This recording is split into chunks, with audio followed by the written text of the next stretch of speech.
Hello,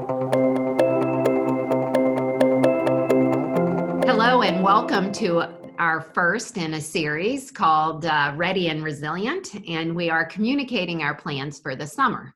And I'm joined today by Dr. Jeff Stein, who is our Vice President for Strategic Initiatives and Community Partnerships. And today, he's talking in his capacity as chairing up our efforts with the Ready and Resilient implementation team. Jeff's been hard at it, and I know, Jeff, that it has been really challenging during this time of uncertainty. And to be honest, I think that is one of the key challenges that we're all faced with in this work is, a desire to get our arms around information and knowing that information is still coming in as we are learning about COVID-19 and so every day we wake up with a new picture. So I've been grateful for the implementation team's efforts to keep us on top of the information and helping us shift gears as needed. So I thought today for our very first conversation, I'd ask you just a couple of questions and about the implementation team and how you have that committee structured. Great. Thank you, President Book, for including me and certainly for your leadership in this unprecedented time and for looking out for our entire community. You're more than correct that this is moving quickly, but I would say that in typical Elon fashion, we listen to the voices of our entire community. We've developed a great plan in terms of the recommendations. We've got talented faculty and staff on board who are working at this, and everybody is getting to work. So our committee has 16 members from across faculty and staff, representing teaching faculty, academic affairs, student life, technology, residence life, physical plant, and more. Many of these folks have been working on these issues since the beginning of, since the onset of COVID-19. They've worked on the EOC and they worked on the task force most recently that made these recommendations. We began our work just over a week ago when the recommendations were released, and we are working sort of in three spheres. In some ways, we are supporting the expertise of faculty and staff all over campus who are implementing recommendations. Number two, we are working on some recommendations that don't really align with any particular department on campus. And then we're also bringing decisions or issues forward for the institution to review and decide upon. I'll just add that we quickly, as you know, split into three teams. So our committee is split into a health team. The health team is looking at health screening. They're looking at testing, tracing, as well as our plans for how we will quarantine or isolate anyone who becomes ill. We've got an academics team. They're working on policies and supplies for classrooms, support for faculty, working with the registrar's office and others on just assigning classes and getting those classrooms set up and ready for the fall in a different sort of format. And then we've got what we're calling our early arrival team. And this is a team that's working to plan the health screening event that will occur at the opening of school before folks check in or do those sorts of things. And it will ensure that everybody understands all the training, that understands our guidelines on campus, that has participated in health screening, and that everybody has submitted all their paperwork, has agreed to how we're going to function this fall, and also receives their Elon Health Kit, which we'll be distributing at that time. So lots of work. Those are sort of initial committees that we're working on. That's helpful because it gives perspective as to the structure. And every time I read, I love the name of our plan, Ready and Resilient, because every time I read about what's happening across higher education, I'm always impressed that we picked up every rock and looked under it, and that we have addressed and discussed each of these major elements of what a healthy and safe reopening looks like. And a lot of times people are asking me, why do you think it's so critical that we reopen? And I always stress that we know clearly that the value of the residential experience to the learning and relationship driven environment that we have here at Elon, that our success is a relationship driven. And the research is clear that residential campuses have the greatest learning outcomes, not only from a faculty student perspective, but also a peer to peer perspective, that we remember and learn more when we process that with our peers. And so being able to return to allow these young people to continue to progress in their degrees, our graduate students to be able to progress toward their professional goals, it's really critical, right? This next generation, that we don't abandon them at this time, that we actually support and then watch as they help provide leadership on the new way of living. You know, we need this generation because we will be living with COVID-19, and they're going to help us deliver the way on that. So I couldn't agree more. That said, I want to ask you about these buckets that you're working on. So the first one, and the task force did a really good job of looking at the calendar. Can we talk just about the decision about the calendar and how you're delivering that?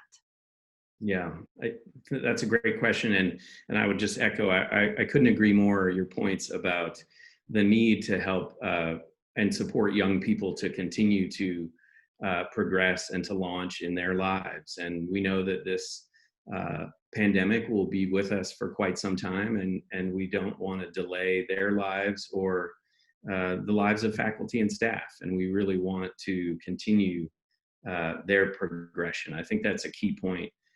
In that regard, we looked at a schedule as a way to deliver a really vibrant educational model and environment, but safely, right? So how could we continue to provide the same number of teaching days, and how could we provide the same sort of engagement, but change it, right? So that we're keeping students on campus, a little less travel home and away from campus in order to keep them safe. And so, as many have seen, the fall schedule really opens with traditional fall planning week, Wednesday, August 12th. New students beginning to move in, and we'll announce on July 1 those exact timetables, but moving in over a couple days starting August 14th. Then returning students moving in over the following Monday and Tuesday, August 17 and 18. And that first day of classes beginning August 19. Our traditional fall break will shift a little bit. Instead of taking that long weekend, we will have Wednesday, October 7th, plus Election Day in November 3rd, as days that are non-class days for students to sort of take a breath, get caught up, make sure they're taking care of themselves. And then we'll end on-campus classes November 23rd, have a reading day on November 24th, and then students can head home for Thanksgiving, share a few days with their family in celebration, study a little bit over that weekend, and begin finals on November 30th. Again, I think this is a way to bring all of this together in a little bit of a condensed schedule and hopefully keep everybody healthy in the process. Two things I really like about the calendar decision. One is that all of the coursework is done before students exit for Thanksgiving, and the only remaining will be the final assessment with their final exams. And I thought that was a great landing for the students this semester coming up. And the second thing I'm really excited about is that we know that voting for the first time in a national election is such an important rite of passage. I remember the first time I voted for president in 1984 when I was starting college, and I remember that moment of being able to participate in making a decision about the leadership of our country. And so I'm excited that we're able to have that day off for students and have a day dedicated to thinking about civic engagement and the importance of voting And so I'm really excited that for the first time, Elon will have that day off as part of this new plan. Yeah, and I'm excited that our staff also will be able to take that day to volunteer at the polls and those sorts of things. So that's going to be a big, exciting day for us in the fall.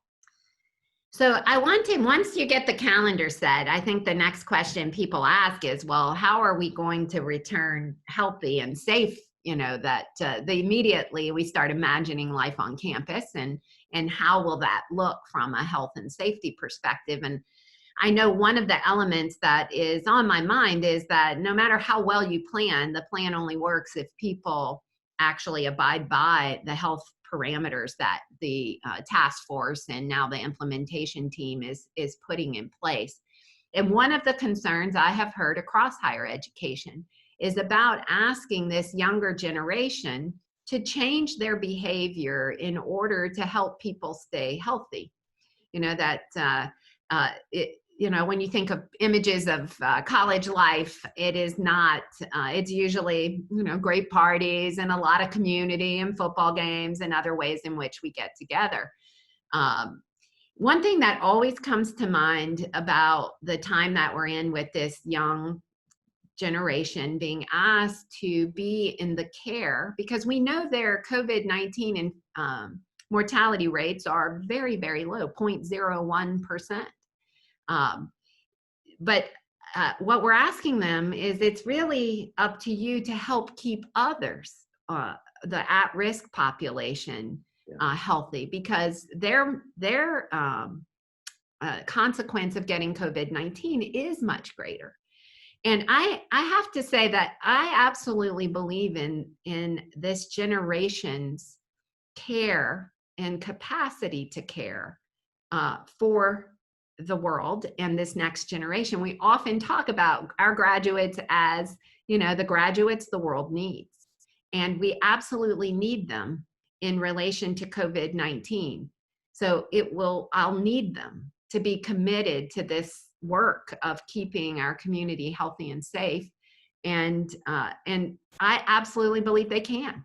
And it's because I have watched, and history has shown, that when America went to war, for example, at Elon in World War II, we sent our students.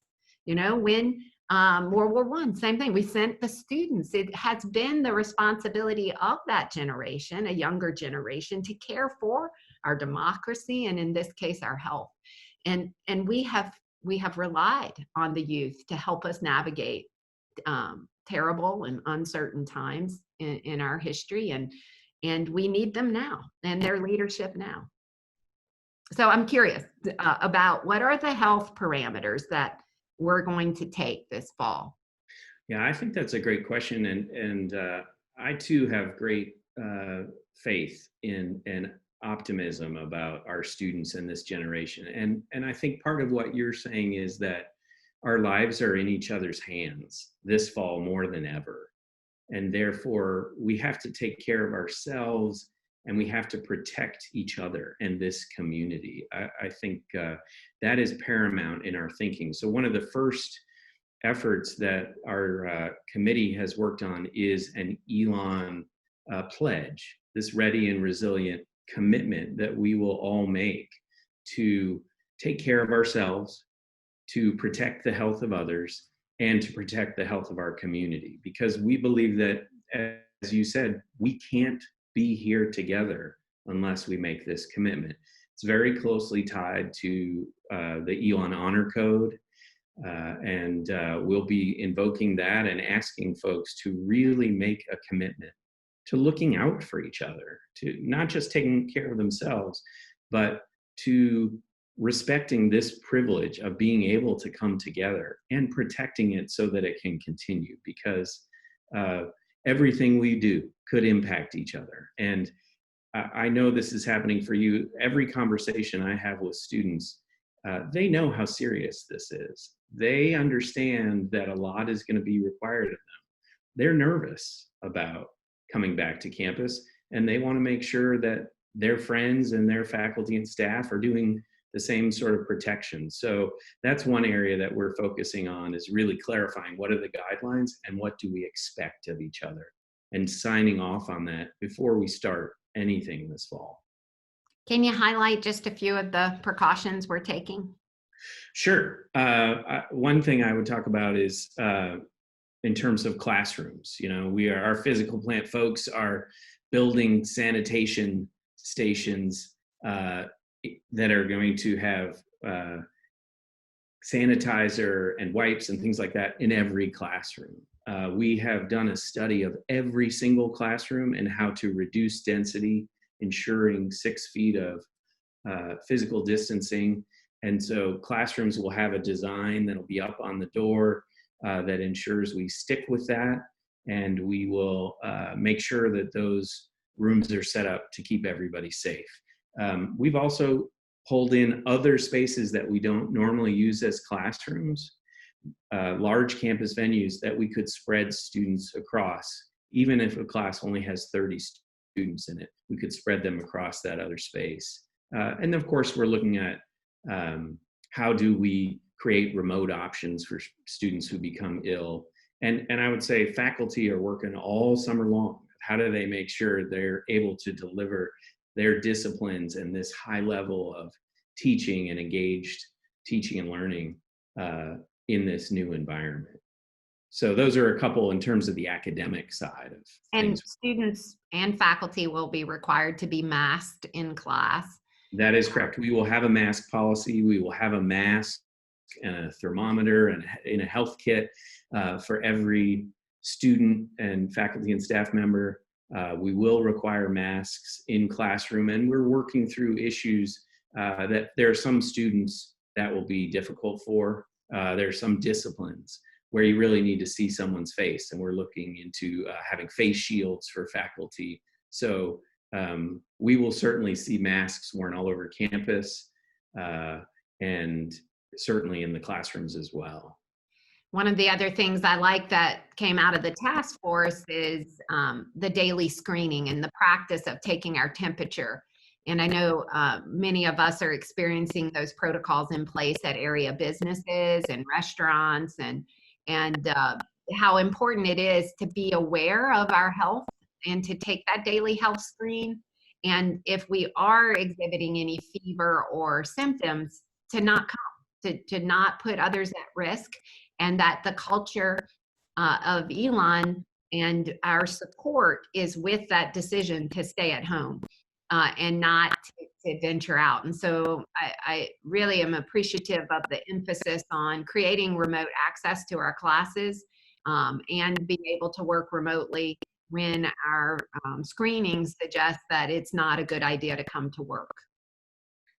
Yeah, and I think that's a great point about the daily screening. And we're working actually on an app right now that we would be able to use where students, faculty, and staff could check their health or screen their health each day and ensure that if they have questions, they can get those questions answered to make those decisions. What about the dining hall? I know that, anytime that I talk to potential students, we are so impressed with Harvest Table and the fun environment they create there. What's dining planning to look like in the next semester? Yeah, I'd say I'm really excited about the brand new burger joint, but that's not really about the health and safety. I will say more seriously that Elon Dining has done a lot of work in terms of instituting these rigorous daily health screening and sanitation protocols for staff. They've stopped and will no longer have self-serve food stations. They're providing the service of the food. They are creating physical distancing in lines. And they're also providing, and this fall will provide even more, food in to-go containers because they have to reduce seating within their facilities. So there'll be a lot more options for students to take food away in to-go containers and sit together, maybe with a roommate or someone in another location. And I think you can order your food on an app for pickup, which is new. That is brand new, yes. That. Yeah, that'll be great. Yeah. Well, the other image that comes to mind when you think about college campuses, in addition to the classrooms and the dining halls, is those residential halls, dorms and how that looks. And I know Elon is designed in neighborhoods. And so can you talk a little bit about what the residential life plan is for the fall? It's a great question. The first thing I'll say is that all of our students this fall will be in singles or doubles. 40% of our rooms will be singles. We are creating roommate agreements so that roommates are talking very closely, carefully, specifically about the behaviors that are going to occur in their room and how to keep each other safe. We're going to regard those roommates as sort of a family unit, right? That they're going to have to function just as when I go home and my family's at home. We have certain guidelines. They're going to have to do the same thing in each room, in each apartment, and hold each other accountable and keep each other safe. We've also set aside rooms on campus as well as local hotels and rooms at local hotels for isolation and quarantine. But a lot more conversation will occur this summer, including training about how do we live together in these spaces, sometimes with people we don't know very well. And how do we have those conversations and set clear guidelines for our room, for the common areas, for move-in, all those sorts of things. They're spending a lot of time on move-in and how to do that safely through this process. One of the other elements that we're considering is the testing and tracing plan. And I know this testing is a dynamic area right now, but I know we're committed to some form of a testing plan. And can you give us details about where we are with that? Yeah, great question. We are working on testing and tracing, health screening that we'll do all through the fall semester. And we're working closely with LabCorp, who's a national leader in this area. And those plans are being created in consultation with the local health department as well. And we should know more and be able to really share those publicly in July, but we will have a robust set of plans around those issues. We're also working on how do we respond and support faculty, staff, and students who are in high risk categories, and how do we determine the best arrangements there as well. And a number of things are still getting worked out. Sort of your question asks, and some of those are, as I said, move-in and orientation.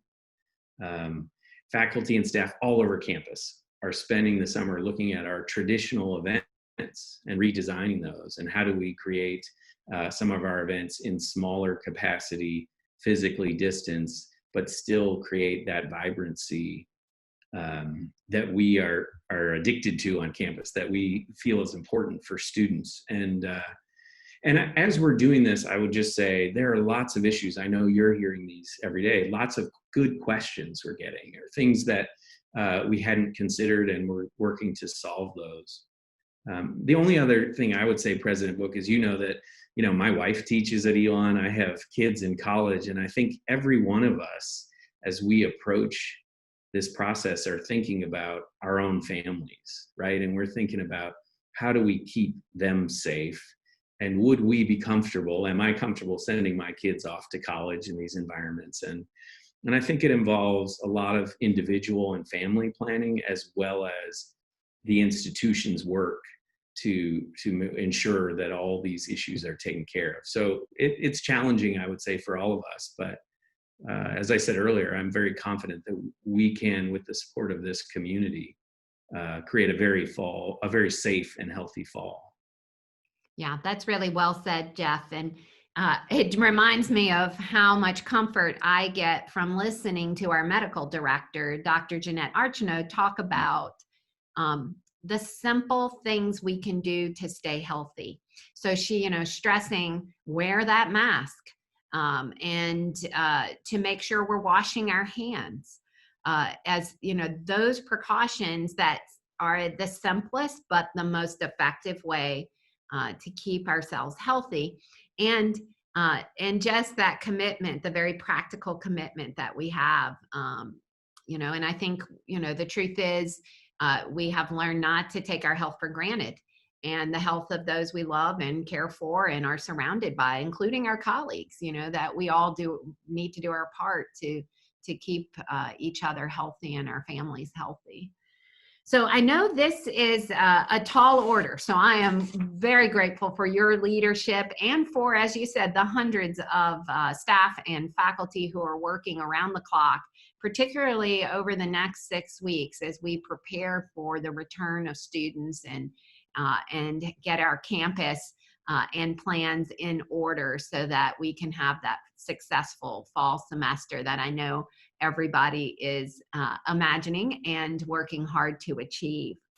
So I feel blessed that we have a plan, that it's a thoughtful plan, that we did pick up every rock and look at it, and we keep picking the rocks up and looking at them because it's a dynamic situation.